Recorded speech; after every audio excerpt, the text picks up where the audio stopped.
Could someone in the back close that door for us? And with that, we'll call to order the meeting of the Regional Transportation Commission of Southern Nevada. Ms. Quigley? Thank you, Mr. Chairman, members of the Commission. On the advice of our General Counsel, we'd like to request that item number 2 be pulled from the agenda. We'd also like to request that item number 22 be pulled from the agenda as well. Your agenda otherwise is in order and ready for your approval. And by pulled, those 2 items would be stricken from today's agenda? That's correct. Okay. Motion to approve with the changes. Motion on the floor. All those in favor signify by saying aye. Aye. Opposed? Motion carries. Well, thank you. I'd also like to point out before we move forward that items 10 through 19 are authorizations to move forward on projects as a direct result of the ordinance that allowed us to tie motor vehicle fuel tax to inflation. So very excited to see those projects on our agenda. And if I may, Ms. Quigley. Yes. I think the board, in your briefings next go-around, we're going to try to do certainly that report each meeting from the GM, but Dr. Fred is working on a matrix or some kind of special document that will literally track the projects. I think the intent here is to create a program very shortly that will become symbolic of not only the initiative, but more importantly, the progress on the initiative, the accountability. I think that's a key message that we all shared with our constituents, that give us the opportunity and we'll demonstrate that we can do it. So these opportunities at our meetings, Dr. Fred's matrix, or whatever it's going to be called, to enable us to continually communicate exactly where we are on every project that we've committed to. Absolutely. You all have made it very clear to us that you want to know the status of the projects and that we are, in fact, committed to the progress. So we will report regularly to you on that. Commissioner June Kiliani. Thank you. And Dr. Fred's matrix, will it include hires, numbers, projections, local, just those types of things that I think sometimes, you know, you see the signs on the roadway paid for by fuel tax, which is part one, but knowing that, you know, this hired, this staffed this many construction workers or this many architects or this many engineers, so at least we have a flavor, and so much of it we're going to try to push to local hiring that if you, that could be something maybe included in there might be helpful. Yeah, yeah, financial investment would be We'll great. be glad to include that as part of their matrix. Okay, with that, we'll move on to your general manager's report. Every quarter, we like to recognize our best and brightest operators from both our fixed route system and paratransit services as part of the RTC's ongoing driver recognition program. These professionals are very much the face of the RTC to our more than 60 million annual riders, and we certainly appreciate everything they do to make us all look good. So first of all, from First Transit, we'd like to recognize Billy Ray Finks, who's been a paratransit coach operator since September of 2007. For the 18 years prior to his paratransit service, he served customers and persons with disabilities as a driver for EOB. And over the years, he has maintained superior customer service, safety, and attendance records. Billy is highly experienced, has vast knowledge of his job, and displays great care for the well-being and safety of his customers, which is evidenced by the patience, care, and kindness that he demonstrates on a daily basis. So if we could recognize Billy Ray Finks.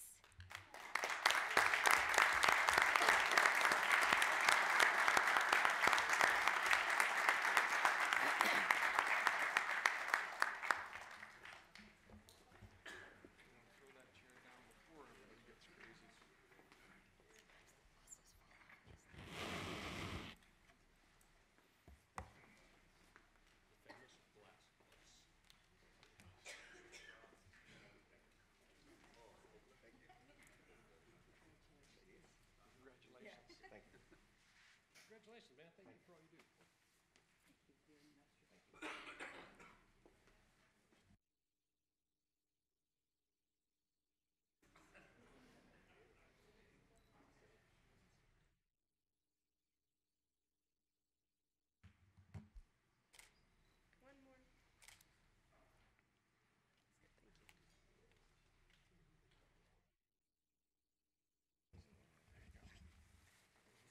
I just want to thank everybody, and I thank them, and I just want to thank that being here. It's an honor and deserving this here plaque. Thank you.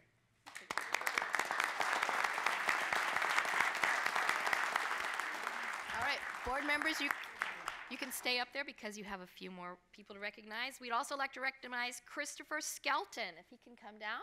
Do we have Christopher? Yay, Christopher!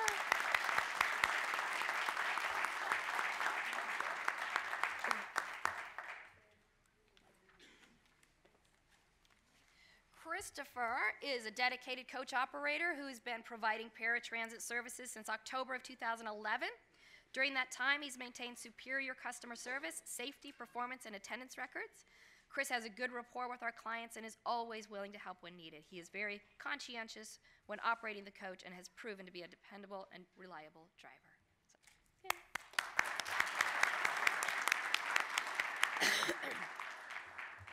So, I just want to say thank you. It's a real privilege and joy to be serving for the RTC and First Transit. So thank you very much.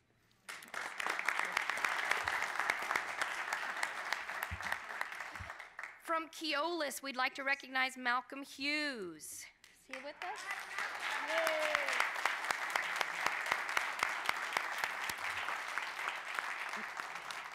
Malcolm is an operator with 17 years of experience with the RTC. He is a true leader among his fellow operators, serving as a revenue instructor and as a mentor to many of the new drivers. His excellent customer service skills have helped him develop and maintain long-lasting relationships with frequent riders. He is looked up to and admired by his colleagues and the management team.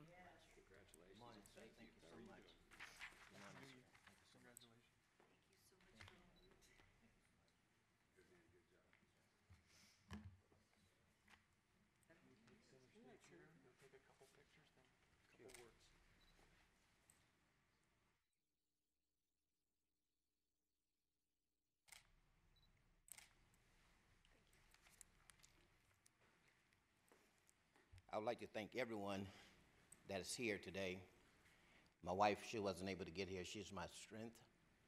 I would like to thank Bill, customer service. He's encouraging. And I would like to thank RTC for having a platform for such an occasion. But I remember in the book of life that the Son of Man came not to be served, but to serve. And then he began to say that the greatest among you is the servant over you all. RTC, you're great because you render a service. Customer service, you're great because you render a service. Mr. Brashear, my boss, we call him Moses, you're great because you render a service. Now, I'd like to thank you all for having a platform like this, that those of us who render these services, operators, and all that I didn't mention, you're great because you render a service. Thank you.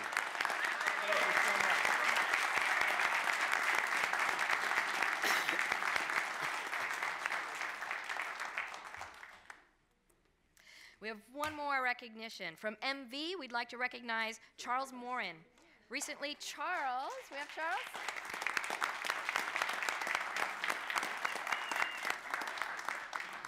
Charles went above and beyond his normal duties to assist a passenger in distress.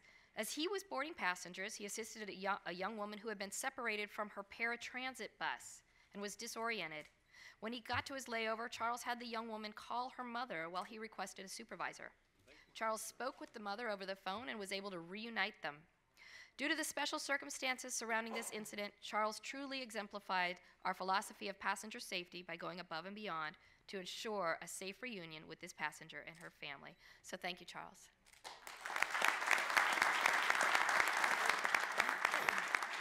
I'd just like to thank the RTC for the recognition here, and I appreciate the opportunity to serve the community. Thank you.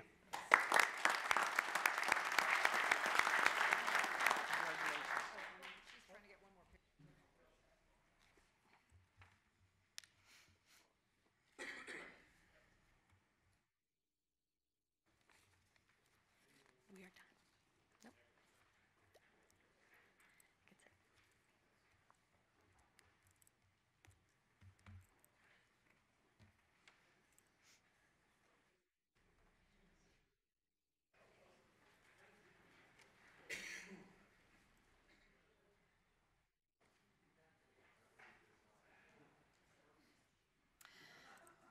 On January 1st of this year, so just a few days ago, the Clark County ordinance that allows motor vehicle fuel tax to be tied to inflation took effect.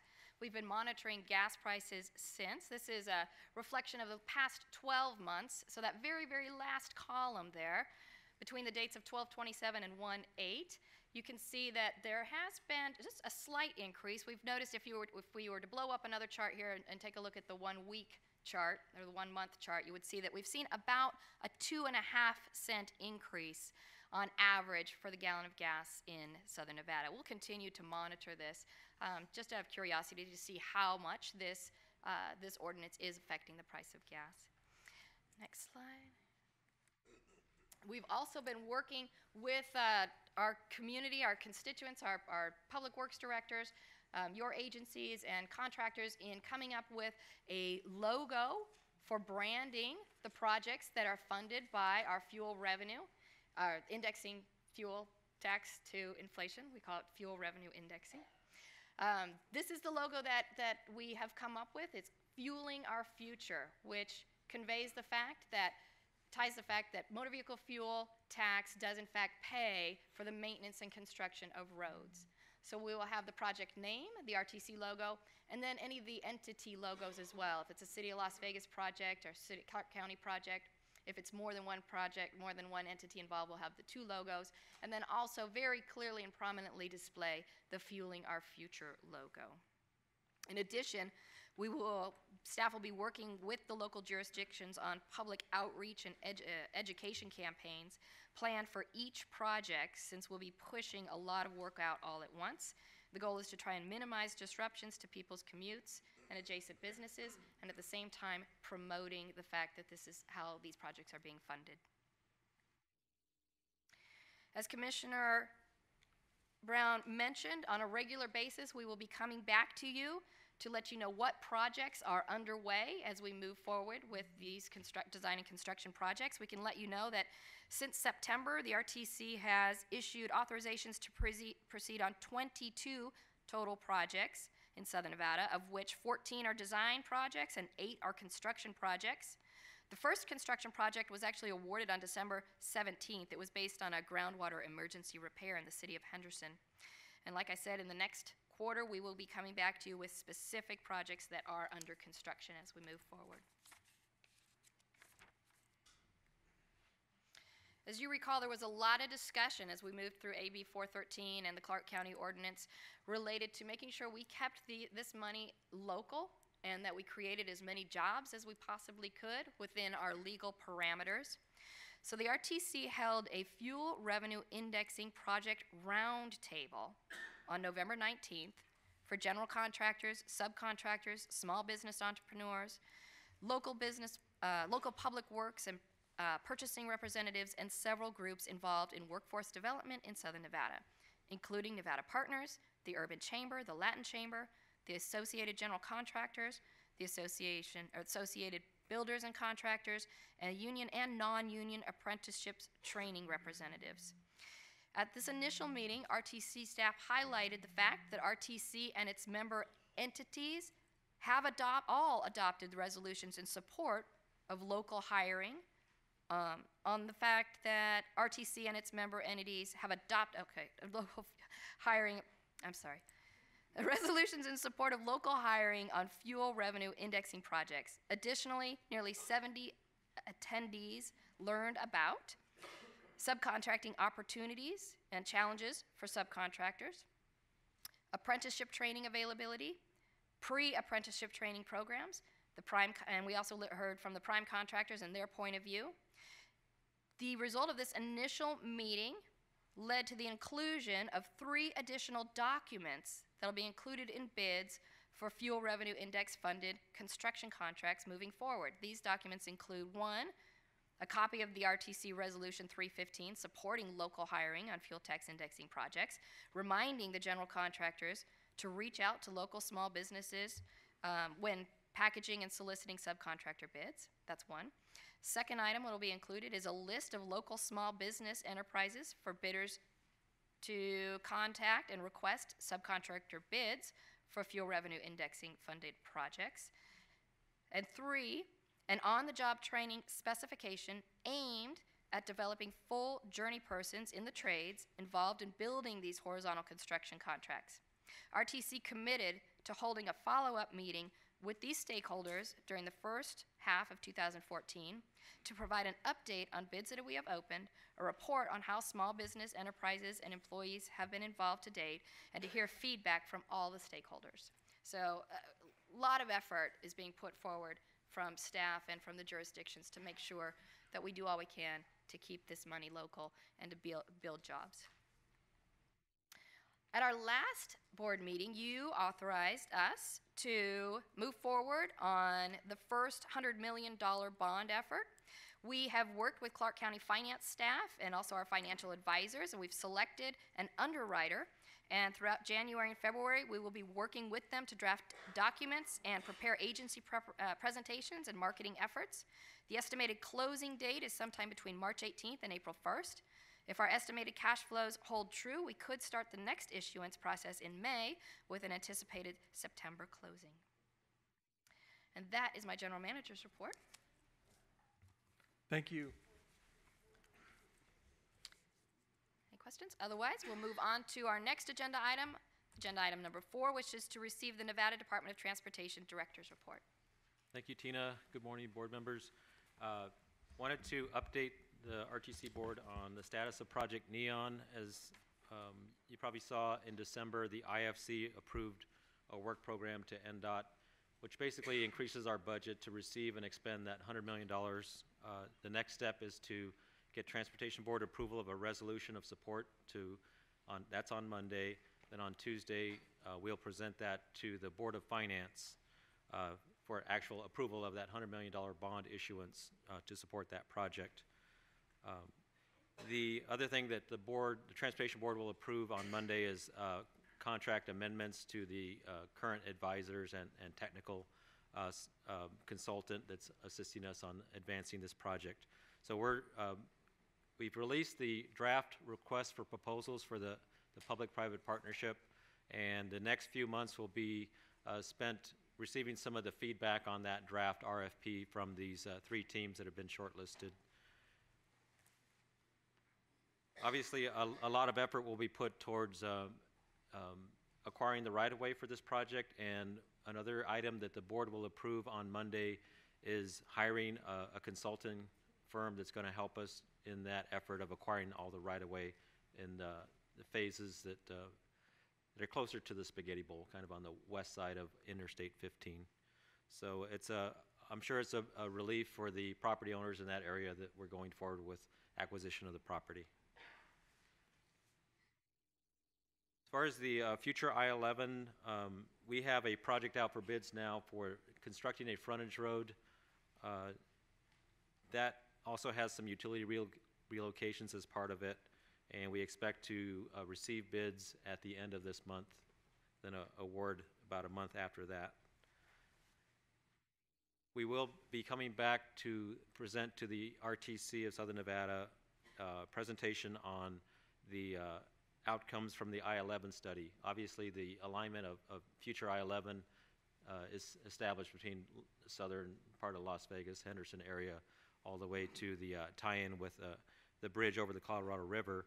However, this study was looking at other areas, not only on the Nevada side, but on the Arizona side of the river to see what the options are for I-11 alignments. There's still a lot of work to do to define and approve an alignment and to do environmental studies, but we will definitely bring some of the stakeholders' feedback on that study forward to the RTC for presentation around May, June timeframe. NDOT is also conducting a road safety audit on State Route 160 from I-15 to the cutoff, the junction there with the road to Red Rock. And this is a multi-jurisdictional approach. Law enforcement will be on hand, as well as our maintenance forces, our design engineers, to look at the issues involving safety, traffic safety on this highway. We are still looking at the options for a traffic signal at Blue Diamond and Cimarron, where there was an unfortunate fatality a few months ago. So NDOT is trying to identify the funding that we can have for a traffic signal, and we'll have some discussions with Clark County Public Works on some other options for improvements in this corridor. But we appreciate the partnership and the efforts that we've had with Clark County and RTC in looking at safety improvements on Blue Diamond. Finally, FHWA will be setting up some training through NDOT for the local public agencies, including RTC, the cities, the county down here. So we'll be reaching out from our local public agency coordinator to find out some good dates. And this training will be on federal aid highway programming. So it's been a few years since we had that training available. There's a lot to consider with the changes in MAP 21 that we've been dealing with the last year and a half or so. But it'll be good for some of the newer people because due to turnover to get some training for some of the new requirements in programming so that we can make sure that we're following the federal regulations on programming highway funds. And as I said, they'll schedule that according to availability of the participants, but FHWA also can change the duration based on need. They can have this as a 2-day course or a 1-day course or even a half-day course. So it's based on the needs of the participants. We'll kind of poll them and ask them what kind of items they want to have covered more in depth. But we will be coordinating that kind of training this year. And that concludes my director's report. Thank you, Director. Comments or questions? Commissioner June Kiliani? Thank you. Excuse me. On the $100 million for the bonding for Project Neon, that is solely for acquisition. Is that acquisition of right-of-way or right-of-way and housing or the homes and the businesses along that? It can be used, the way that we have worded the resolution, it's focused on Project Neon, but can be used on other things besides right-of-way acquisition. So some of the consultants that are supporting the efforts of advancing the project, the money can be used on that. What we want to do is spend that money within a certain time frame to avoid any arbitrage on any penalties. For 2 phases of the 4 phases, right? That can be used for any portion of the project. But what would worry me, and I'm trying to remember the maps that I looked at the 5th Street School when we were there, is I would not want a purchase of this house, nothing, this house, this business, because then you have negative impacts for those families that still reside there. So I would hope that we wouldn't do a hopscotch approach to the purchasing of that. And I think that staff was very sensitive to it, but I remember some pictures that kind of showed that is what may be happening. And so I would hope, at least I know it's actually Councilwoman Tarkanian's district, but it's now in my commission seat. So, and she and I have gone to these meetings probably for the last 8 years, I think, Lois, right? So that would be my first concern. Secondly, I believe that a request has gone up, but I don't know if you all have acted on anything yet, to maybe have an ombudsperson for those residents. Has any decisions been made with regard to that? Yes, we're looking at, we haven't entered into a contract, but we're looking at some options down here to have a representative ombudsman that could be a liaison with some of the residents. And then the businesses that are impacted, is AMR, the fire station, does that move? I'm trying to remember. The AMR, the ambulance service move, we're not touching the fire station. And the church, because they were there as well. So they'll remain, but there may be some loss of parking spaces, if I recall correctly. Yes, and we're still negotiating on that to Okay. try to change the design to try to minimize that. To minimize that part. And they're a good group. I mean, they've been very Yes. active and right on top of it. Fred knows. And then finally, at some point, as we get reports, Project Neon, like I said, has been around for as long as I think I was still in the assembly when you all started looking at it. But my fear is there's no additional revenue down the road, and we get partially into buying properties and houses and right-of-way, and then we can't really do the project. And I think that's got to be something that's scary to me, because then you have places so disrupted, torn up, and whatnot. And we have to look at the quality of life for those people affected in that area, especially the businesses on MLK and that part of it. So what is the plan financially? I mean, everybody's starting to uptick, but the state's not really got much money. As part of the financial plan, when the interim finance committee of the legislature approved the additional $100 million work program for NDOT, they requested that NDOT return subsequently. The date hasn't been established yet, but we will present the details of how this is structured so that it is not at the expense of the rest of the work program, both in Clark County and the rest of the state. We also have to be aware of what are the alternatives or options if something costs more. So we're going to develop those alternatives going forward and present that to our transportation board. That's going to take about the next 3 months to look at that very critically so that we have some backup plans. If something, typically when we acquire property, we can deposit the funds with the court if we don't agree and we're going to court to settle on that. Typically, we want to settle directly with the property owner without lawyers, but sometimes we have to go to court, and in that case, we deposit the funds and we can go in there and occupy the property and use it. It's just that subsequent to that, the court or the jury might decide that we owe more money. Okay. And then finally, 8 years ago, the need was different, and I know that I've raised the issue of the traffic counts are what I want to still wrap my head around is what is the need for the project? What's the feasibility for it? At one time, in 2005, 6, 7, it was just mass traffic that was there. It's eased. Probably not gone, but it's eased. So maybe not for today's meeting, but maybe it would be helpful, Rudy, to talk about part of it's the connectivity of the HOV lanes. Part of it is the access. I think it would be helpful just to, here are the 5 bullet points of why we still believe, because with no disrespect, engineers will build anything they doggone can build. And so regardless of whether the need or has shifted or the requirements. So I just want to make sure I'm glad we won't impact other projects that are on the books as we try to deal with Project Neon. And that's got to be the sensitivity your department's dealing with. I totally Yes, understand. exactly. That's the concern from not only the legislature, but the transportation board and the public at large and other electeds, as you know. So we can come back after we've vetted the RFP through the process, come back in the next few months to make a formal presentation to the RTC board again. Thank you. Thank you, Mr. Chair. Councilwoman Tarkanian.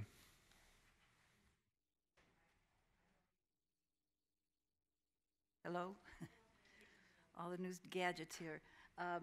I wanted, as Chris has mentioned about the Martin Luther King, I know that Councilman Barlow on the city council is very concerned about the way we're having going to Martin Luther King now, that it isn't as direct, and the businesses that are there, Walker Furniture, Costco, all those along the line are concerned that it might hinder, and I just wondered if maybe you might talk with Councilman Barlow, that's his ward, and go over those concerns with him, because there might be some tweaking that could be done beforehand.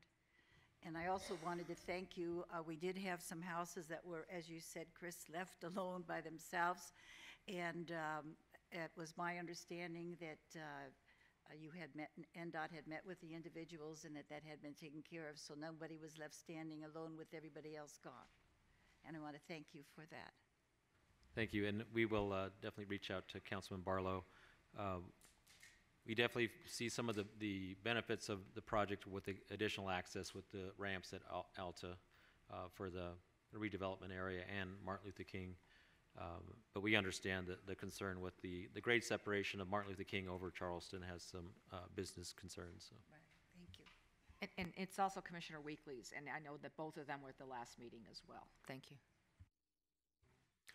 Final thought, Rudy, and certainly as we talked earlier about the credibility of the RTC with our capital program coming up, I think Project Neon speaks to the credibility of NDOT and the work that needs to be done.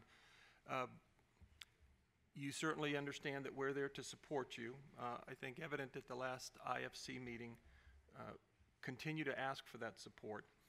As you get into your budget cycle, and I'm not so sure how the state budget cycle works, but let us be there to support you with parentheses, fair share issue that's going to be coming up.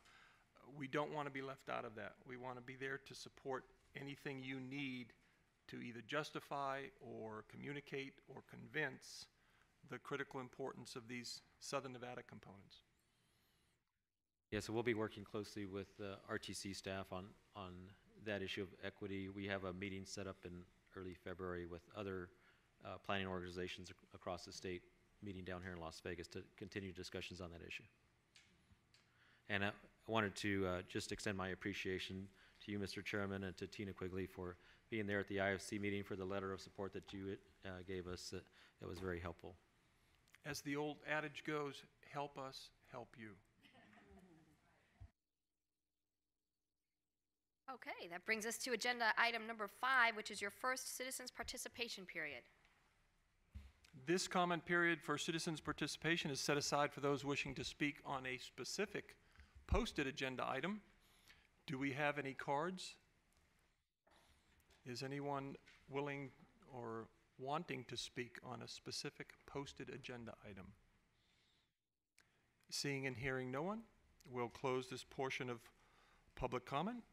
That brings us to your consent agenda, which is made up of items 6 through 27. And again, we did request to pull item number 22. A motion on the floor. All those in favor signify by saying aye. Opposed? Motion carries.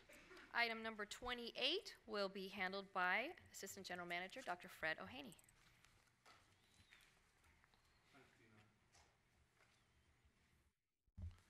Item 28 is to approve a short list of respondents as a result of the request for qualifications number 14-011 I-11 Boulder City Bypass Phase 2 Design Build Project and direct staff accordingly. On October 10, 2013, the RTC issued a request for qualifications for the I-11 Boulder City Bypass Phase 2 Design Build Project. As a result of their RFQ, we received 5 statements of qualifications that are now shown on your displays. Ames Fisher Joint Venture, El Dorado Mountain Constructors, Impregilo Haley, Hewitt Parsons, and Las Vegas Paving. Next slide. Staff has conducted a technical evaluation of the statements received and pursuant to section 2.1 of the RFQ has selected the following top 3 firms to be shortlisted: Ames Fisher Joint Venture, El Dorado Mountain Constructors, and Las Vegas Paving. What you see on the display are the rankings by the individual evaluators as well as the summary rankings. Las Vegas Paving scored mostly 1 and 2s. The second firm, El Dorado Mountain Constructors, generally were ranked as number 2, generally with a couple of 1s. Ames Fisher came in generally as 3 with a couple of 4s. Kiewit came in as 4s and 5 and a couple of 3s. And Impregilo came in as 5s. Next slide. Staff will continue the procurement process based on the schedule shown on your displays. The next step after today, assuming this is approved, would be issuance of a draft RFP to the shortlisted firms, 3 shortlisted firms.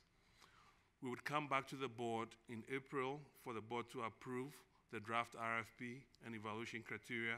Basically, what happens between February and April is would allow the 3 shortlisted firms to have discussions with us on the draft document. We'll have an industry meeting with them, one-on-one meetings with them, and have get feedback from them. We'll modify the documents, bring it back to the board.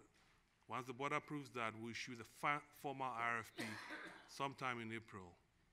The proposals will be due to the RTC at the end of June, and then we'll come back to the board sometime in September, actually September 11th, for selection of the best value proposal.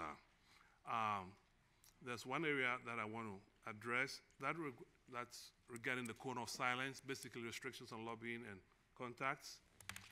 During the RFP, the board imposed a cone of silence, which was lifted on when we posted the agenda for this item.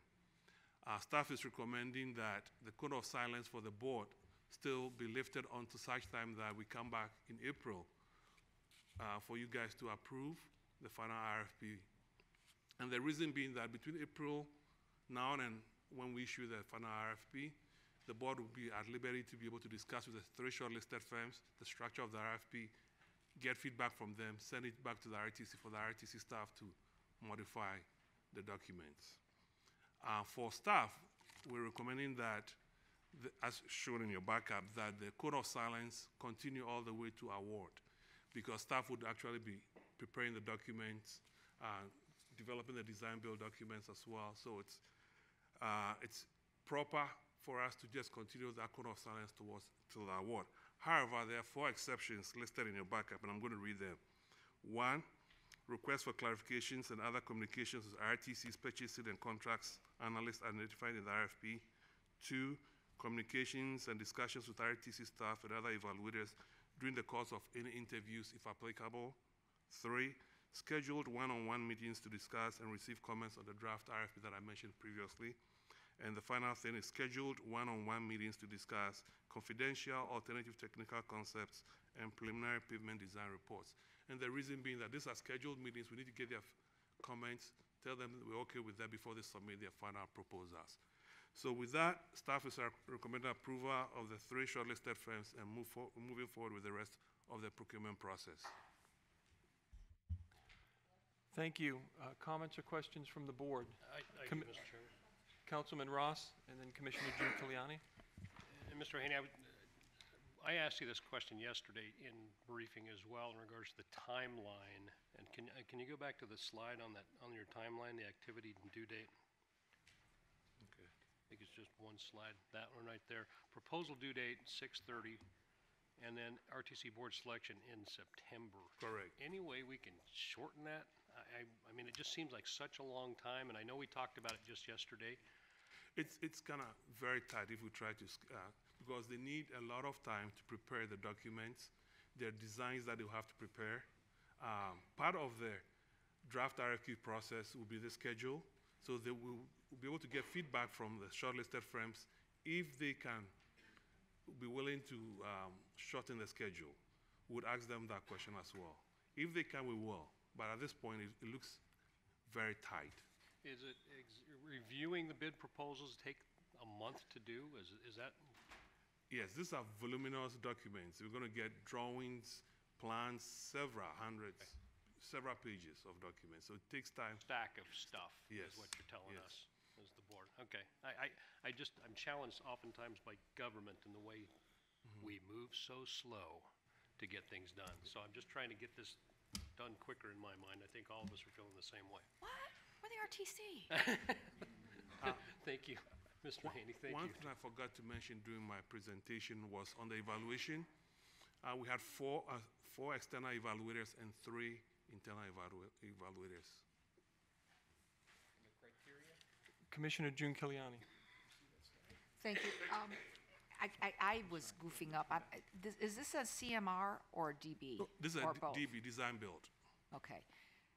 Why did we go that route versus CMR? And I don't always understand in my own mind what the difference is. It depends. Typically, you select the procurement method depending on the nature of the project. On very complicated projects that you want to move quickly, design build is much better than CMER. Okay.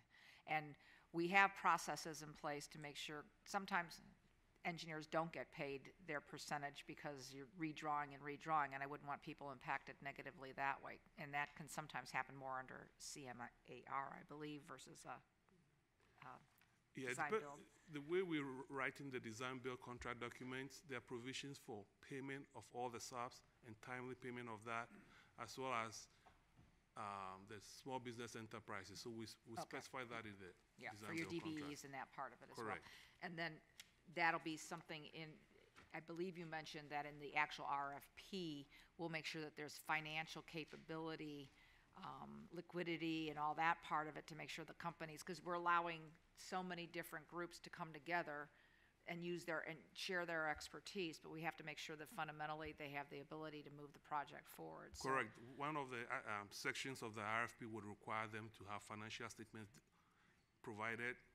For the 2 firms that are joint ventures, we're going to require them to have corporate guarantees. Okay. And the reason being that if you're a joint venture, this new entity could dissolve and would not have any recourse. However, if there are parent guarantees, we can reach out to the parent companies to make us whole. And We'd you're- also be providing, asking for bonds, Okay. performance Bonds yes. like we standard would. Correct. Because what I don't want to see happen is what happened on our Boulder Highway Sahara project, where the company unfortunately went under in the bad times, walked away. We had to go for the performance bond, then we had to select another contractor, and then, and it wasn't through the fault of anybody, but those businesses sat there for, you know, an additional 8 months without being able to get access and all that part of it. So you'll have an agreement that deals with those in the joint venture, and to your knowledge, and I don't know all these folks, none of these have walked away from other projects that we've dealt with and come back as a new name or anything No, along not those that I'm lines? aware of. Okay, all right, thank you. Thank you, Councilman Ross, and then Mayor Lee. I just had one more thing. Mr. Haney, you didn't show, and in our backup is a pie chart of the qualification evaluation factors. Can you speak to that? And show Yeah, that? I put that here just in case the question came up, to let the board know what the board approved I when think we that's came out at the beginning of the process. And these are the factors and weights that the board asked us to move forward with. And this is what we used in the procurement process. Now, moving forward, there'll be a new set of evaluation criteria and weights that we'll bring to you, because that RFP process would require both price and technical qualifications. Well, Mr. Chairman and board members, as we go down this path and trying to be as transparent as possible for the general public to understand our processes, I think it's important that we continue to share that kind of information with the public as well as, of course, the board. But the more the public understands how we do business, I think the better we're served and the better we serve them. Thank you, Mr. Chairman. Thank you, Mayor Lee.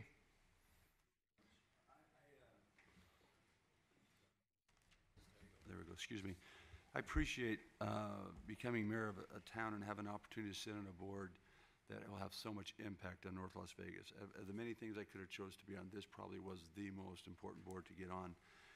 But I'm learning as quick as I can, and I just have a couple questions. What was the DBE requirement on this job?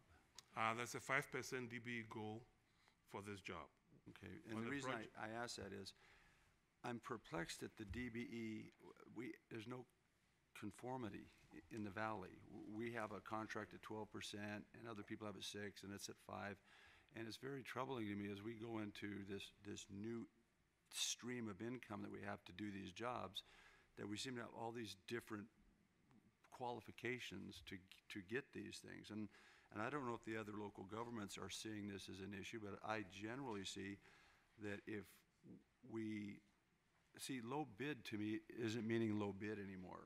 It's just, it's a number, and if this person doesn't like it, they'll go to court throughout that bid. And I've seen it happen at the county. Bless their hearts, they went through a lot of it. The courts seem to be doing our jobs anymore because we have this ambiguous DBE discussion, and I'm just curious if things do go like this, we go to court, we can't seem to get these jobs started. So as a contract that's now in our responsibility, North Fifth, which the chairman's very aware of, I just bring up the question of DBE conformity. Is there something that we can do so that we can therefore, all local governments can say, no, you were low bid, but you didn't qualify, but wait, we went to the federal government and they said we could do it, and I'm in a situation where 9 months from now, a year from now, here I am in court without a project.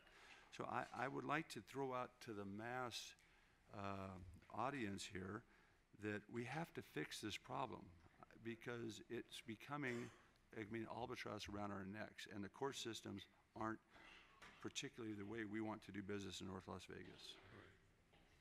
Duly noted. I appreciate your sentiment. We feel the same way as we've been working we've been trying to establish a relationship with small businesses and DBEs in the valley to understand that, per our resolution 315, we are committed to this. So I think we will be working with NDOT a little bit more closely as well to understand their process and how they set their DBE minimum goals. And then also collectively working with the entities to decide more clearly how we are going to determine and move forward on good faith efforts. Maybe could I direct this question a little bit straighter to you? Sure. When can we expect something back? When can we get people to the table? When can contractors and citizens and everybody discuss this? I actually have a meeting with Rudy in the very near future, and Tracy Larkin, and we are going to be discussing that. We're also going to be creating here down here in the south contractor is AGC. And I can tell you that this will be one of the very, very first items of discussion. Our first meeting, I think, is on January 30th. So it's a little bit out in relation to what you're struggling with your North Fifth project. But I will be working with staff to start generating these discussions, and NDOT, we totally understand. Yeah, another position that you're in. question I might add is trying to understand the system is, there was somebody at the state said, well, since you guys don't agree, we'll go out to the airport. They have a lot of understanding about contracts, and they'll see if good faith effort was given. Correct. And if you don't like that one, then you can go to Reno, and there's somebody up there at the Washoe Airport that we can go to them next. Correct. Who are these people, and are they all on the same page? Do they all make the same type of decision? And what is the process here of these outside people? Right, and I personally, I'm trying to get my arms around it as well, as learn as much as I can. I'm going to turn that question over to Rudy, though, because this is dictated by the federal government through NDOT, and there is a level of subjectivity associated with it. So Yes. I'll turn it over to you. In the area of good faith effort, that's basically your analysis of what efforts did the prime contractor take in order to meet the DBE goal. In the case of when an agency is looking at that good faith effort, they make a determination, let's say that the parent low bidder did not show good faith effort, then they can reject that bid as non-responsive and go to the next low bidder. But that apparent low bidder, before they got rejected, or when they get rejected, has the right to an administrative appeal process. It's an administrative review that's done by another agency, which is, there's a group of NDOT, the two RTCs from Southern Nevada and Washoe County, and the two airport authorities from Clark County and Washoe County, as well as the Carson Area Metropolitan Planning Organization, so they're RTC in Carson City. Those members sit on a group that approves, certifies DBEs, so it's kind of a unified certification process.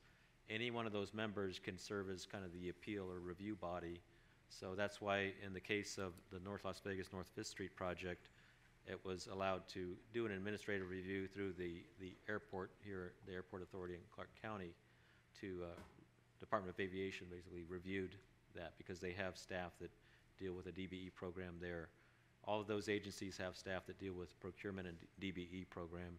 So NDOT has its program because the cities and the county don't often have the DBE staff on hand. They either rely on for federal funding, they rely on NDOT's DBE staff to administer or give assistance in setting the goal and doing the good faith effort review. Madam Chairman, through you to Rudy, if you wouldn't mind, I've been told if you don't like what you got at the airport, then you can go to another person and get a whole nother recommendation if it happens. And so here I am in court, or not me, but all of us. The administrative review by another agency of the good faith effort, after the first assessment is made by, basically NDOT did it on North 5th Street and found that there was a lack of good faith effort. Once it's appealed and that other agency reviews it and makes a determination, we have to abide by it. That's the process. So you couldn't say, well, I don't like the airport, so I'm going to go to another. Basically, once the airport's decision will stand in this case, we have to abide by that. And I've spoken with FHWA.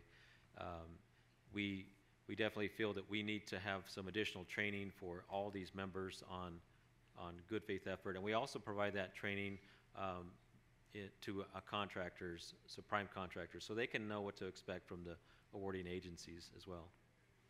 Thank you. I will just continue to learn this issue, but this will be a very interesting issue. From 5% to 12%, I don't understand that swing and why one is held and one is not held to certain requirements. Anyway, thank you very much.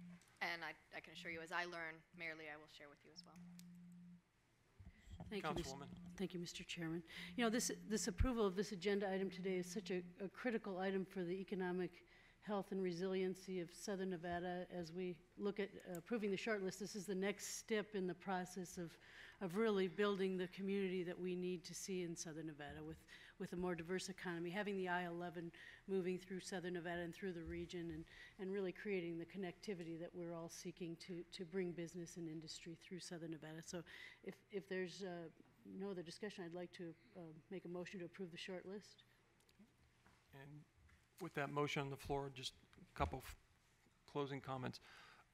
To Mayor Lee, and perhaps our council can take a look at this. I think it'd be beneficial, either bring it back as an agenda item or create some type of white paper that defines some of the parameters and raises some of the issues. Work with our member agencies and NDOT and see if we can agree on putting something on paper that would be helpful as far as educating and raising the awareness. So if we could, in a timely fashion, in the next 30 to 60 days, if we could get that. Absolutely. And then just to go back to Councilman Ross's comments, likewise, I had conversation on the timeline. I just wanted to clarify that in the backup, it talks about the formal RFP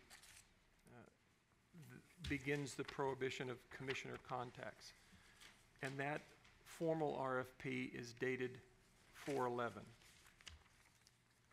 So as of 4/11, there'll be no contact. Correct. But until 4/11, firms are welcome to communicate, introduce themselves to the board if they so wish. Yes, the 3 shortlisted firms. Okay. And then secondly, I think it's an important point. Likewise, that Councilman Ross brought up, I was concerned about that last 30 to 60 day window. But you certainly were convincing that, and I think it's reflective of things we've talked about through this whole process. It's so critically important that from the staff perspective, we get it right the first time. And likewise, we send the signal to the private sector that it's just as important and just as an onus on them to make sure they get it right the first time. What we don't want with this capital program over the next 3 to 5 years is be tied up in courts. I mean, that absolutely defeats the purpose of everything that's been accomplished to date.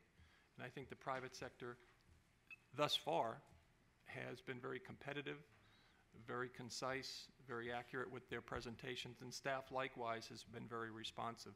I think that sets the good foundation. This is probably the big one. And that's why, Councilman Ross, I felt more comfortable that if they need that additional 30 days just to get it right, it's probably the right thing to do. And I certainly compliment staff on that. Mr. So Chair. there is a motion on the floor. Mr. Chair. Oh, Can I Mayor, just add please. something really quick? And I appreciate Councilwoman March's comment. She kind of stole my thunder there. But great comments talking about the importance of the project. But I did want to just comment, this is a project because of the closeness to Boulder City. I've been able to work a little closer with and understand some of the processes, not of course like staff does, but I do appreciate all the work. And when you look at the timeline, they're working through so many different little designs and contracts with different people and trying to get it ready for, you know, the RFP. I appreciate you guys coming out, Mike and Fred. You've helped us out a lot out there trying to work through some of the issues, and just your sensitivity to some of our issues when you're trying to work out some of the designs. You guys have been really great to work with, so thank you. Thank you, Mayor. Motion on the floor. All those in favor signify by saying aye. Aye. Opposed? And that motion carries. Brings us to your last agenda item, item number 29, which is to conduct your last citizens participation period.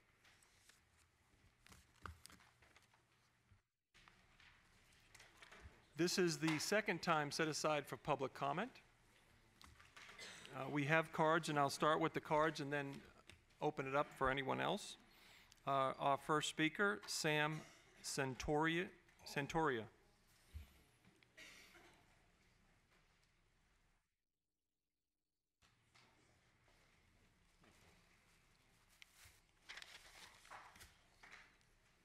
Morning. My name is Sam Santoria, and I'm Vice President of ATU Local 1637. The ATU is over 120 years old and has represented mass transit workers only in those 120 years. The local here in Las Vegas is 20 years old. Last month, the local's officers and some transit workers came to voice their disdain for MV transportation, as they have demanded at the bargaining table that all employees in the bargaining unit first take a 10% cut in their current pay and roll back the benefit and wage scale, even though they publicly testified they would not do such a thing. For an operator, it amounts to a cut in pay of $2 per hour or $4,000 per year. For MV, it would mean an immediate increase in revenues to them of at least $1.5 million, if not more.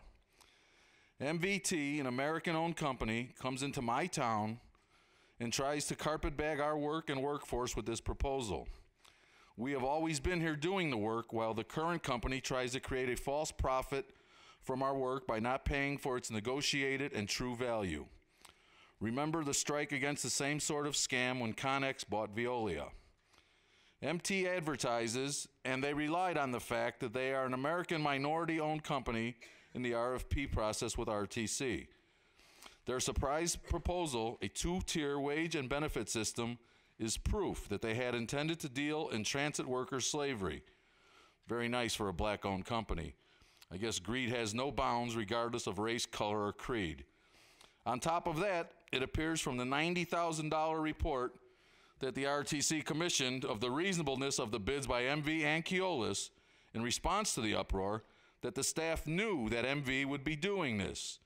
And you can find that in here, page 5, line 5.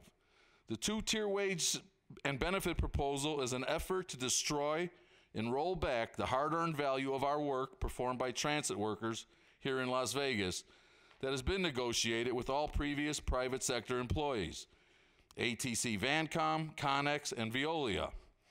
Vancom was an American company bought by a French-owned company, Connex, who was then bought by another French-owned company, Veolia.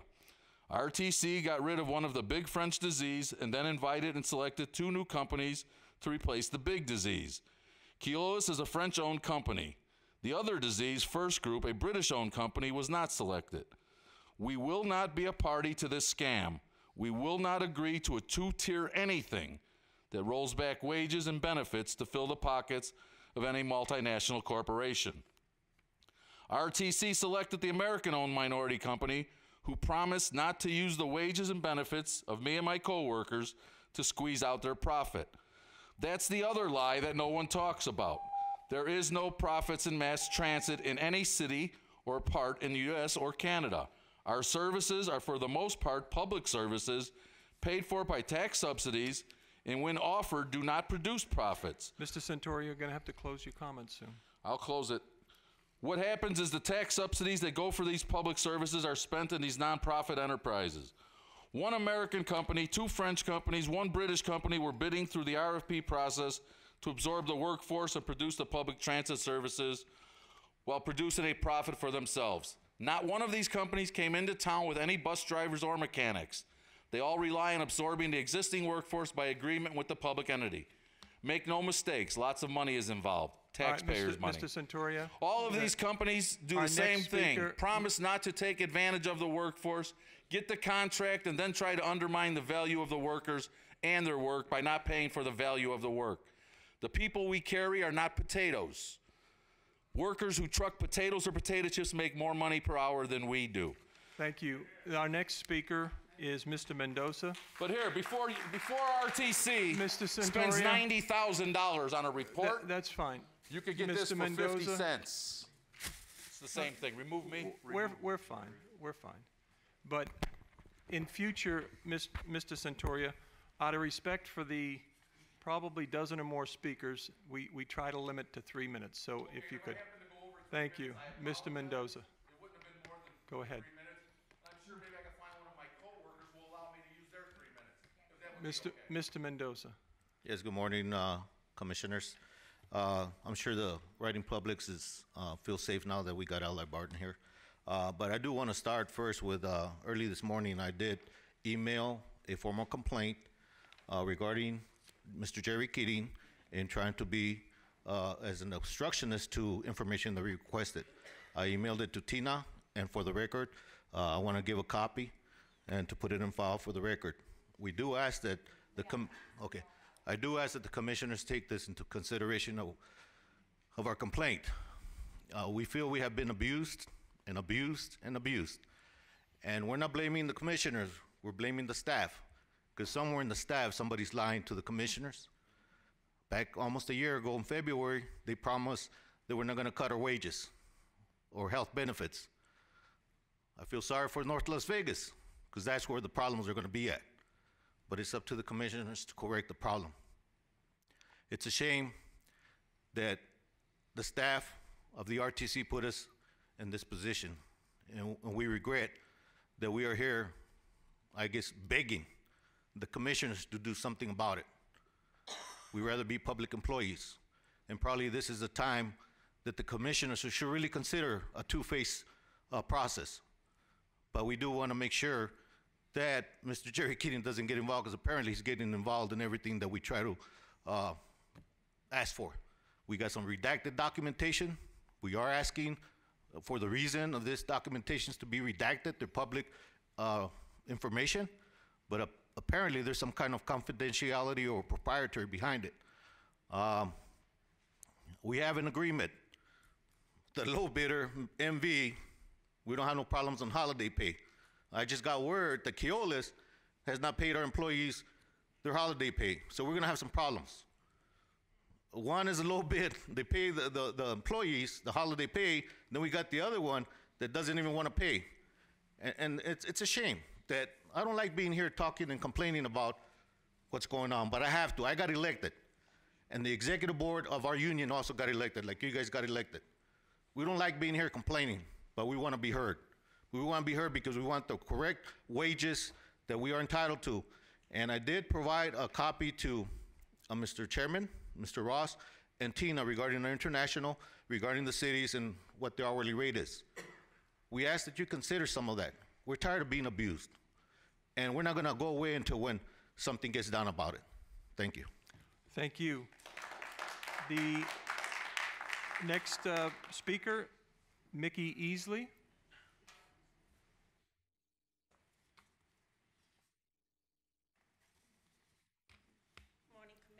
Good morning. I'm shop steward for the union. I work at the Keolis yard. I am a driver. Mickey, you heard me speak. Would you put your name on the record, although I introduced It's actually Maiko Easley, but everybody has a problem saying Maiko, so everybody knows me as Mickey. I have a couple of problems. Last time it was the uniform issue. I'm just going to briefly highlight that. We still haven't heard anything about our uniforms. The only people that are getting uniforms are the new hires. Anything that has to do with the old hires, we have no uniforms. In a minute, you're gonna have a bunch of drivers, like I told you, we represent you as well as them. You're gonna have a bunch of drivers in jeans, tennis shoes, and t-shirts. Because you wash and wear those uniforms 6 or 7 days a week. They're gonna wear out after a while. That's the issue of the uniforms. My problem now is holiday pay. We've all been told that we don't have our 6 months, 1,560 hours in with the new company. Well, my problem is, how do you honor me last month for 7 years of service and tell me I don't have my 1,560 hours or 6 months in with the company not to pay me holiday pay? You cannot do that. You can't do both things. You can't have it both ways. You have one company that paid their employees their holiday pay. You have us over here at Keolis who do the strip and this side of town. We have nothing. Tomorrow's payday. All the drivers know this. You have a yard full of very pissed drivers right now because we did not get our holiday pay. As far as I'm concerned, I have my 6 months, my 1,500 hours by my 7 years. They don't have theirs in with me. I've got my time in. They don't have their time in. They've been here 6 months. I've been here 7 years. Give me my holiday pay. Do what's right. If the other company can do it and they bid it low, they've got their employees their uniforms and their holiday pay. We haven't gotten anything. And they gave them turkeys for Thanksgiving. We didn't get nothing. They didn't do anything. Veolia was what they were, but we didn't have a problem with our holiday pay. We didn't have a problem with uniforms every year on your anniversary date. We did not have a problem when it came to Christmas and Thanksgiving. You had all management and managers up at the crack of dawn. They sat there. They served every employee when they came in on every shift. We didn't get any of that. They called an employee luncheon for the employees to come in. We're thinking management's going to be there to greet us like we're used to. Came in, it started at 2. I came in at 4. They had just the food sitting there, sitting out, with nobody in management there. You know, if you're going to do right by us, do right by us. They say they do things the right way every day, and we ain't seen it yet. We just waiting to see what the right way is. And the right way would be to give us our uniforms for us old employees. The new people coming in, they have not put their time in. They just barely passed the 90 days probation. Give us our uniforms. Thank you.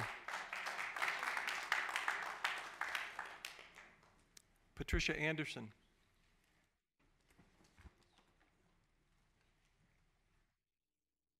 Well, I'm going to, good morning, Patricia Anderson. Well, I went through a lot through last month. I feel that the dogs should be in a cage, because a lot of dogs have, lice and they have germs, what have you. The drivers, again, we went through this before, the drivers should receive their $265 every 2 weeks, which breaks it down to $10 a day. Cell phones. These people on cell phones last couple of days, screaming on the cell phones. We need to do something about that. If a bus pass expired, it's expired. They should not argue with the bus driver. They should respect the bus driver, pay the fare, or get off the bus. Yeah. I mean, that's it. It's a done deal. It's a done deal. If a driver is after 2 years of a driver experience, working hard, on time, should get a raise and should be between $30 and $40 an hour after 2 years. 2 years. 2, not 1, 2. The night shift should be automatically $30 and $40 an hour. If a driver works 12 hours at 12 o'clock at night, 11 o'clock at night, he's with these loonies out there, does all kind of stuff. He should be protected. If he's protected, he should be protected with money. And also we need the guard, we need the gate around these drivers. And we don't need another thing, we don't need all these security guards on it too. We have 2 or 3 security guards at one time standing, okay? Either we do one, protect the driver, or we don't need the security guards. Because the drivers should be the guards. That's it. Whatever goes, that goes, and that's the end of it. The students on the bus should always, I don't care, I don't have my bus pass, it's at home, what have you. Either they pay the $2 or get off the bus or what have you. Either they have the school ID or they have the RTC ID. I show mine all the time. They don't have to know about it. Every time, I don't care if the driver knows me or not, that's it. I'm there. I'm there for everything.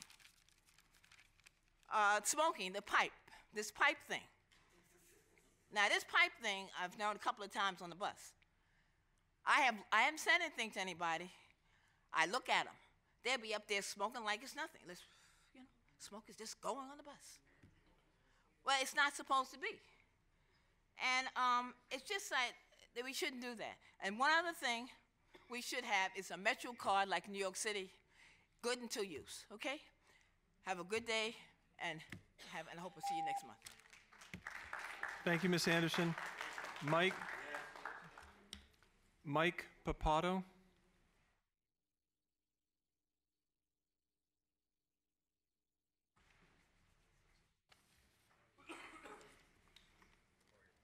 Please.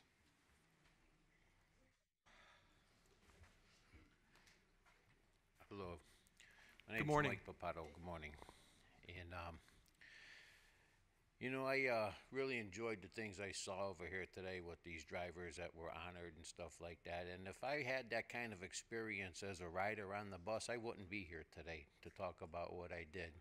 I was thrown off the bus December 20th, after I left a doctor's appointment, by a driver who completely ignored me when I asked him if he was going to the Bonneville transfer station. And when I asked him, he asked me if I saw him driving a bus, and I said, yes, I see you driving a bus. He said, then you wait till I stop. I didn't know that, so I asked him when he stopped if he was going to the Bonneville transfer station. He said, what? I go, are you kidding me? Now I have to get into a conflict with you?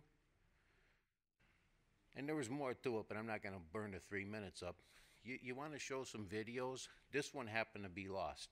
You know, I got a call at 5:45 last night from Cynthia Wallace. You know, that video and audio, you can't find that anywhere now. Wonder why? Show it on the screen and let the drivers see if all the drivers are good like the ones that were honored here today. And there are good drivers, but my experience on the bus, it isn't like that. It's horrible. He threw me off the bus, ran and got security and supervisors, and that's the word they're going on. I have no reason to lie. I drive a 1994 Mazda B2300 pickup with a blown head gasket. I have no heater and no air conditioner. The tires are bald.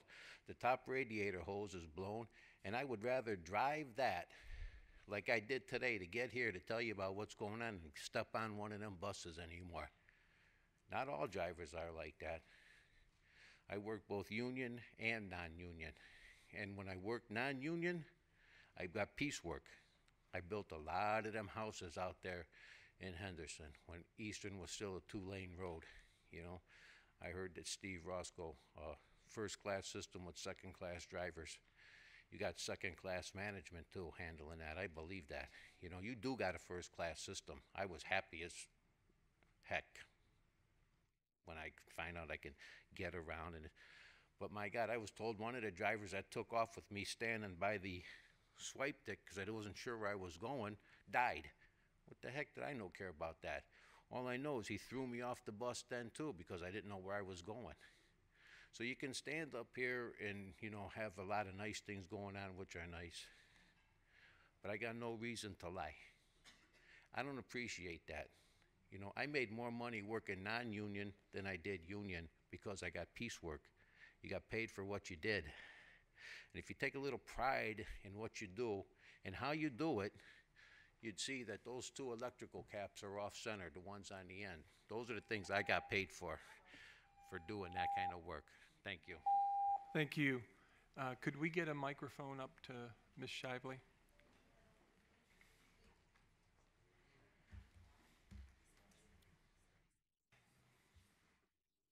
Oh, here.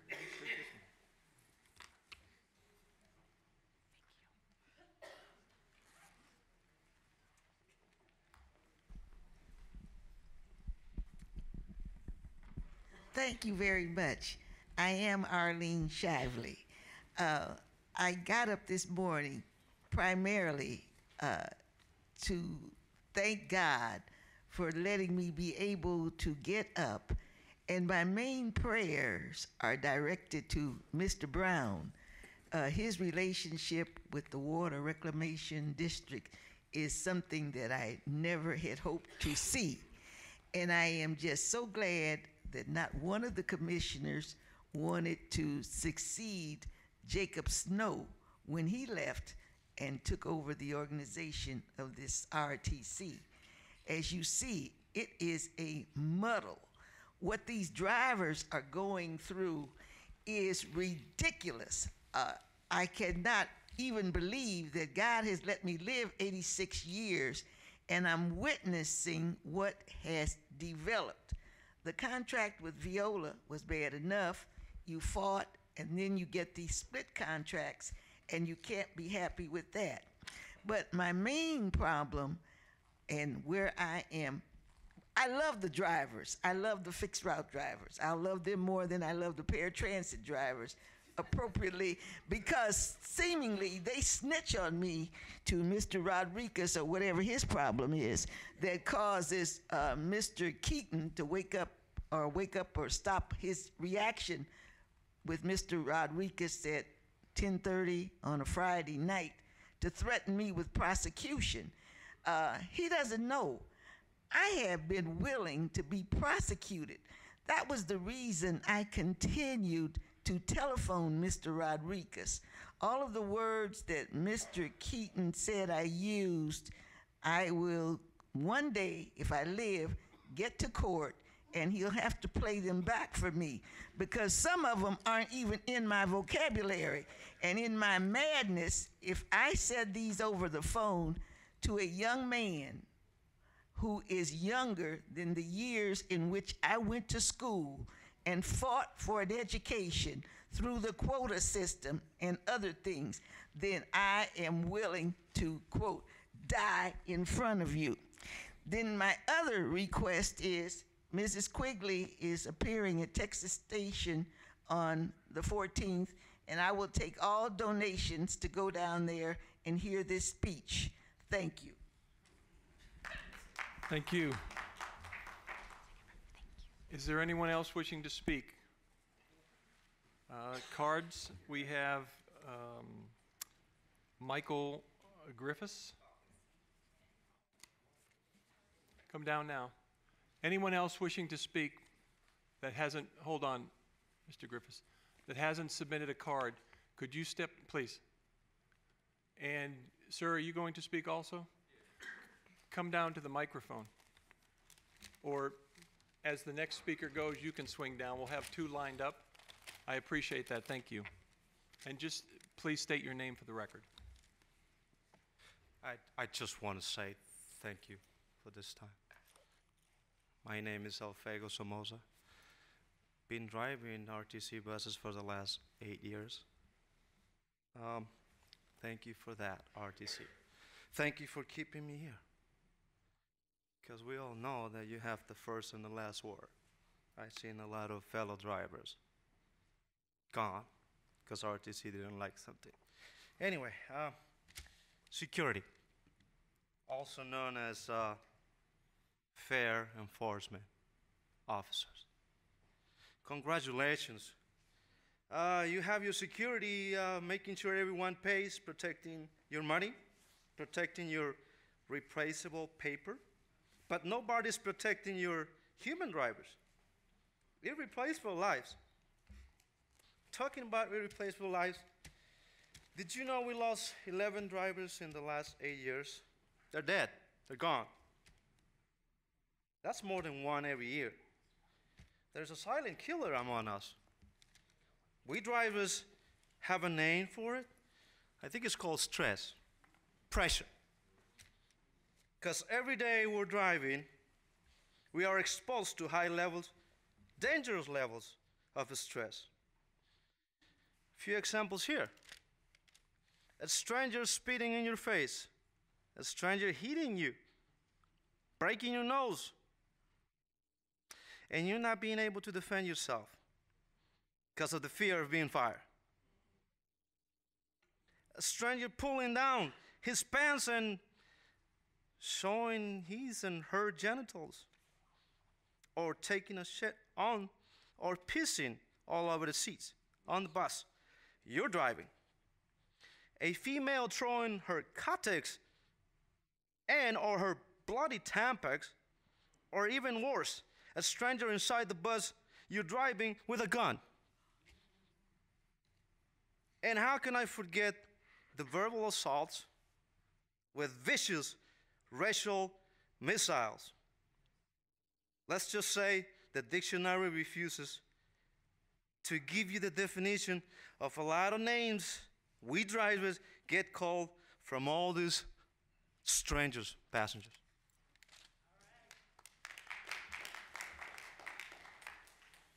Tom Pesic. You can pull that up. Yeah. Thank you, Tom Pesic, Million Miler. Been with you probably 15 years, I think now. I've went to the last meeting and I've come to this meeting. And I've expected to kind of hear something. I mean, we got representatives from Keolis here, the big guys here. We got representatives from MV here. And I was hoping to hear something, somebody say something. But, you know, I'm coming down here and I'm getting nothing here. You know, all we're looking for is a fair shake. You know, all we're looking for is a fair shake. You know, I don't want a war. I really don't. I was part of the last strike, you know. I don't want to go there. Nobody wins. But I tell you, the union guy is right. This stuff is going to the hill. And this is, you know, I'm a non-union driver right now. But you guys push me, I'm going to sign the paper, and we're going to war. You know, I don't want to do that. I don't want to do that. Nobody wins. Nobody wins. But you're taking from me things that I've earned over the past 15 years. That's right. I've been here. I've sweated in the buses. I've done everything you guys asked me to do. You know, I've been there. The old RTC, the old DTC, on 100-degree buses, no AC and turn and burn. We kept the system going for you guys.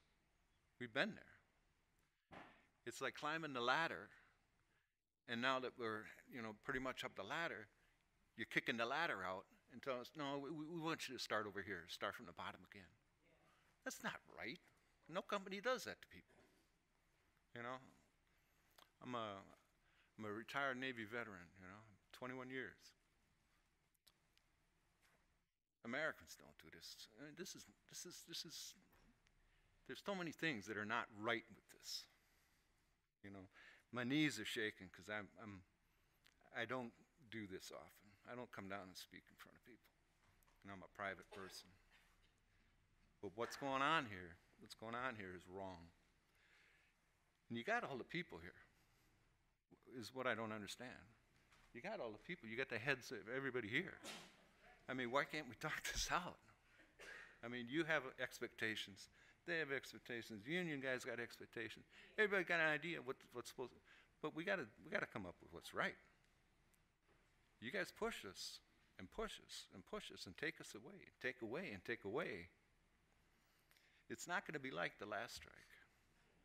There are people who are upset and mad. It's not gonna be like, and the last one was nice and easy. People are gonna get hurt on this one. I'm not a violent person, but I hear people talk. This is going to get ugly. I want you guys to understand it, please. Thank you. Thank you. Good morning. My name is Victor Caldwell, and I work for MV Transportation. I don't want to come here to bash nobody or, you know, talk about what this person's not doing and what the next person is not doing. First of all, I want to just say I like the company I work for, MV Transportation. I want to thank you guys for giving us uniforms, giving us turkeys, and, you know, giving us our holiday pay. You know, we're deserving of it because we're actually employees. Also, I like to say yesterday I worked almost 14 hours.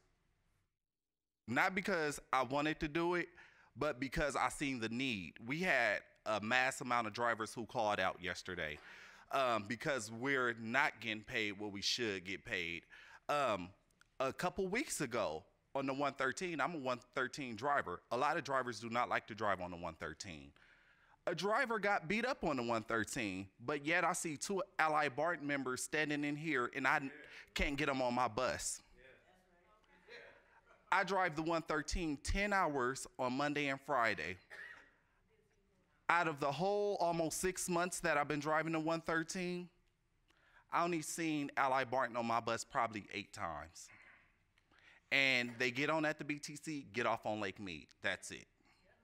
Don't see them no more.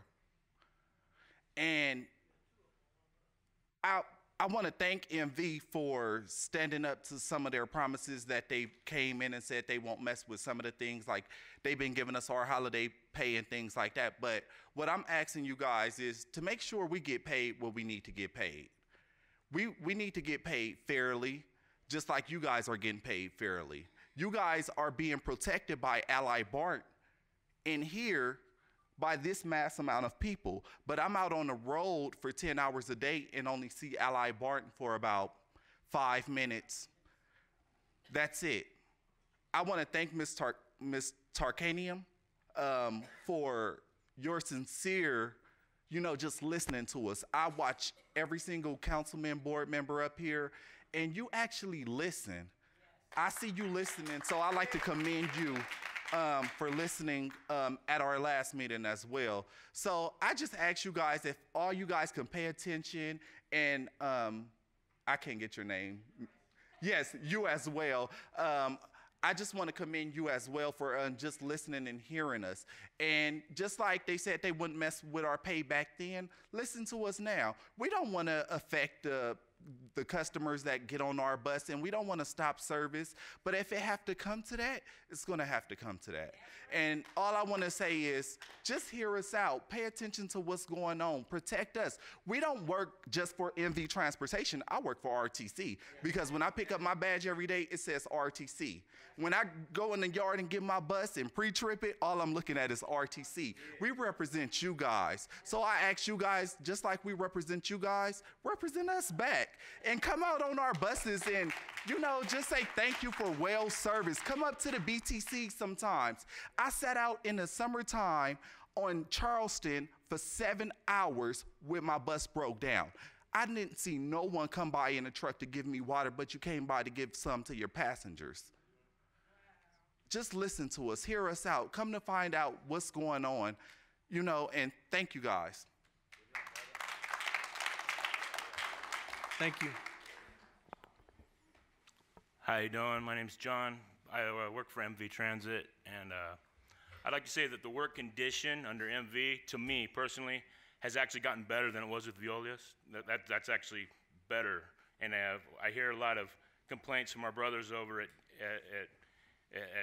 Keolis that they're having a lot of issues with. I'm not talking about the pay, the this, that. I'm sure you heard a lot about that, but I'm talking about the work condition and the condition of us with the managers. With MV seems to be actually nicer than it was before. The issue with the security guards, I don't know why you got them here, and I don't know why they had to come up and escort our vice president to his seat. That seemed a little much. He wasn't doing nothing. Also, with the security guards, I work in North Las Vegas, which is known to be a little more violent than the Strip. And I do up and down Lake Mead, and I do Cheyenne. And I have yet to see a security guard. I work swing shift. I have yet to see a single security guard. Not once. Because they go from the transit center to the other transit center, maybe up and down Maryland Parkway, and they go back. They go between the transit centers. They don't go out into the outer routes. Customers that are problems know that. They'll hit, you know, you'll have more problems on Flamingo and Trop, Cheyenne and Lake Mead because they don't go near any transit centers. That's where a lot of the serious problem individuals are. Serial individuals that create problems, that want to take a swing at a bus driver. Those guys know where the security guards are and aren't. Beyond the fact, it's my understanding that the few security guards that they do have out on routes that aren't specifically assigned to the Strip, they go home at 10 o'clock at night. They need to come on at 10 o'clock at night. That's when we need them. Late swing shift, early grave is when the problems occur. There's not a single security guard on duty. That's all I got to say. Thank you. Thank you. My last two cards, the last two speakers would be Michael Griffiths.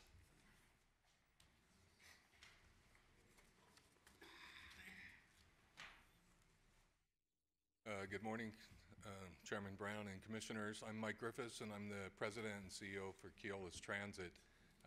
I've been listening to what's been said here today and over the last couple of meetings, and I just want to come and assure you that we will live up to the commitments that we made to you and to our employees at the meeting in February when we were awarded the contract. So thank you very much. Thank you. Mr. Klicka, I'm sorry, Kevin Klicka. Good morning, or soon to be afternoon. My name is Kevin Click. I'm the President and Chief Operating Officer of MV Transportation.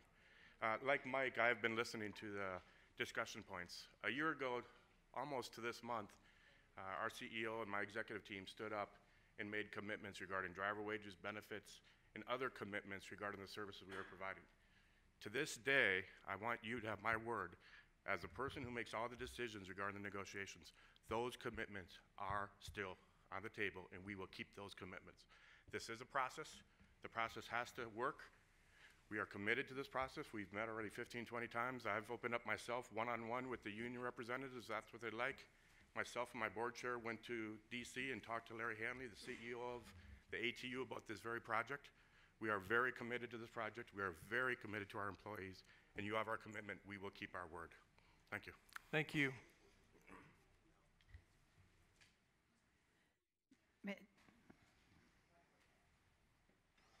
Can I just say? Before we get into comments, and I think legal has briefed you, a lot of what's being said the last few meetings is protected by state law on bargaining between ATU and the respective vendors. So we have to be very careful as far as a board at this point of time engaging at this time. So please, if we're going to make our comments during public comment, let it be directed at RTC and RTC policy. We should, in abundance of caution, be very careful in respect out of ATU and respect for Keolis and MV. So keep that in mind. Commissioner June Kiliani. Thank you. Just a couple questions on policy, both either Tina or Greg. Could you make sure you just provide for us what our policy is regarding cameras on the buses? Because we had talked about this because I had a constituent that was impacted and a driver that were impacted months ago. So just for the board's edification, how long is it kept? Where are they on every bus? What is our policy with regard to use for that use? Would you like that as part of general manager's report, or would you like that to would be fine. Okay. Yeah, that would be fine. Okay. Second thing is, and this is more to Greg, I think this is what's awkward here. All of us sit on city councils or commissions. Where we're in that role, we are the direct employer and the direct bargainer with our unions.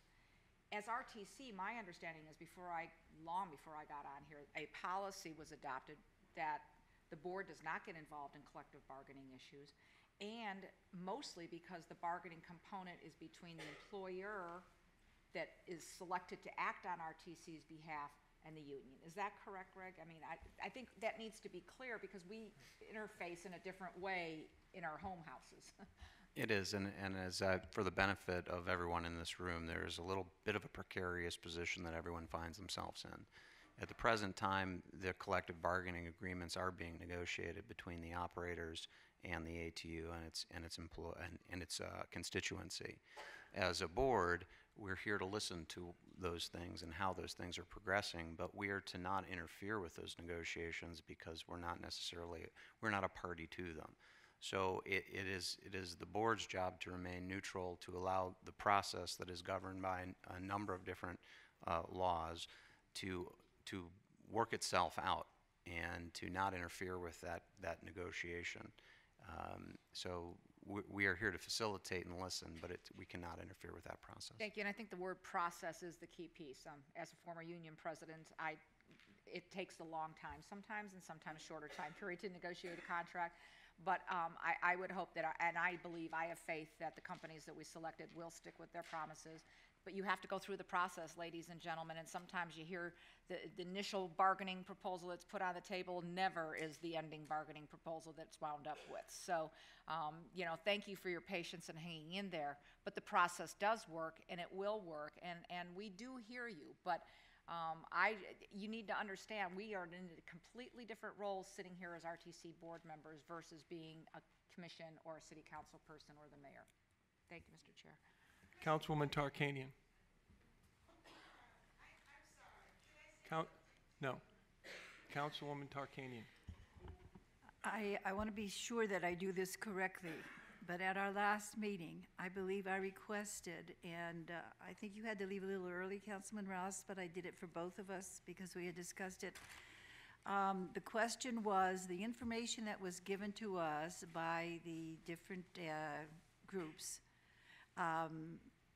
about salaries, and did they keep the promises they made to us before we made our vote? And I haven't received that information yet, and I would like to have it, please. And perhaps... Because I think this is very important. We vote on the final, and we need to have accurate information. And if we're given misinformation, then we can't vote accurately. And perhaps, Council, you could, with Tina, with your discretion, brief the appropriate board members on what we are able to hear. We will do the best. I'm not talking about what's coming up, I'm talking about what happened in the past because Right. we already made a vote on it. And I just want to know we make these votes on information given to us, and I want to know if the information was accurate that was, and followed through that was given to us. I'm And not just- talking about future right now. Right, just to be clear, what you're looking for is the historical information that you based your vote upon. And That's right. we can make sure to convey that information to you. In lawyers' terms, very good, thank you. Thank you. Thank you, Councilwoman. Thank you all. This meeting is adjourned.